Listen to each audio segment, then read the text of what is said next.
permettez-moi d'abord de saluer donc la tenue donc de ces activités qui coïncide d'ailleurs avec la célébration de la Journée mondiale de la vie. Et permettez-moi aussi de dire que je vais me prononcer au nom du du responsable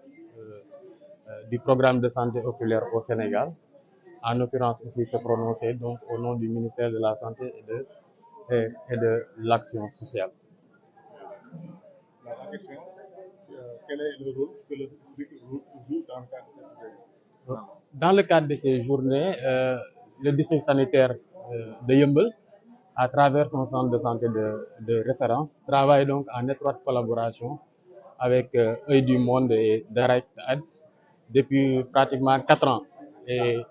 nous, en tant que structure qui accueillons donc cette activité, on met à notre disposition nos locaux, comme le bloc opératoire, comme aussi des salles de consultation, mais aussi on met à leur disposition tout le personnel qu'on a, c'est-à-dire le personnel qui constitue l'unité de soins oculaires du centre de santé de Yeumbeul. Et le travail se fait en étroite collaboration depuis 4 ans, comme je l'ai dit. Et à chaque camp, on fait tout pour voilà, que les patients qui viennent se faire opérer soient dans les meilleures conditions possibles. Vous représentez également le ministère. Alors, est-ce que vous pouvez nous parler de la situation de la cataracte au niveau national, il faudra rappeler quand même que au Sénégal, on dénombre près de 550 000 malvoyants. Mais l'espoir est permis, d'autant plus que sur ces 550 000 malvoyants, au moins 80% sont atteints de ce qu'on appelle les cécités évitables, comme la cataracte. Et c'est ce genre de camp de chirurgie qui permet au moins de résorber le gap et de permettre vraiment à ces malvoyants de pouvoir donc recouvrer donc la vie. Et ceux qui n'ont pas accès à ces camps de gratuits-là, qu'est-ce que l'État prévoit pour les aider c'est vrai qu'aujourd'hui, en termes de cartographie, quand même, c'est pas tous les centres de santé qui disposent d'unités de soins oculaires. Et c'est pas aussi dans tous les centres de santé qu'on retrouve des médecins spécialistes en ophtalmo. Mais progressivement, quand même, le ministère est en train de faire beaucoup d'efforts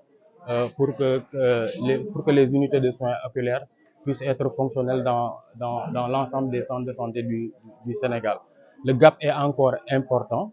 C'est pourquoi d'ailleurs on fait tout, en plus des activités de routine qui sont menées dans les centres de santé disposant d'unités de soins oculaires, d'organiser ce genre de camp pour toucher le maximum possible. Mais vous aurez constaté quand même que l'affluence est très grande,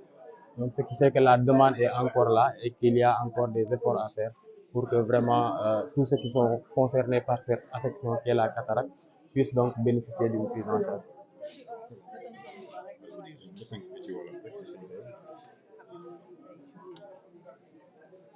waa district bi maanaam mun naa wax ne que ñun ci lañ bokk parce que boo amee partenaire mu ñëw jàppale la yaakaar naa da ngay jël motuwaay yëpp pour que ngeen ànd liggéey mën a am atteindre objectif yi te boo xoolee lii du tey la commencé depuis 4 ans quand même Œil du Monde ak Direct Aid ñu ngi collaborer ak centre de santé bu Yeumbeul pour organiser ay camp wu cataracte ñun dinañ jël suñuy locaux comme bloc opératoire bi mettre ko à leur disposition pour ñu nekk à l'aise ci liggéey bi mais dinañ jël tamit personnel bi nga xamante ne que ñoom ñoo fiy liggéeyee muy technicien de surface yi muy gardien yi muy ñi nga xamante ne ñoom ñoo nekk ci unité de soins oculaires bi nga xamante ne que moom lañ am fii ñoom ñëpp infirmier yi ñoo aide yi nga xam ne ñoo nekk ci bloc opératoire bi ñu ànd jàppale leen ñu liggéey pendant voilà durée camp bi yëpp.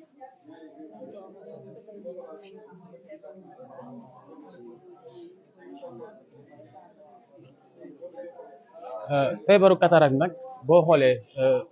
bëri na ci Sénégal mais yaakaar gi rek mooy boo xoolee téeméeri nit ñoo nga xamante ne que dañoo am problème mu gis-gis juróom-ñett fukki yëpp mun nañu wax ne que problème yu mel ni cataracte moo leen dal te bu ñu nee cataracte loo xamante ne que dañ koy faj la maanaam boo defee chirurgie bi nit ki day mën a di gisaat donc loolu moo tax boo xoolee ñu ngi continuer ci centre de santé yi di def intervention yi mais demande bi ba léegi satisfaire guñ ko ñi ko soxla yëpp mën a guñ ci jot parfois ay problème bu moyen la moo tax tamit dañuy sawar pour que camp yu mel nii nga xamante ne bu amee nga xamante ne que gratuité la nit ñi duñu fay dara ñu ciy profito pour au moins population yi mun ci bénéficier wu.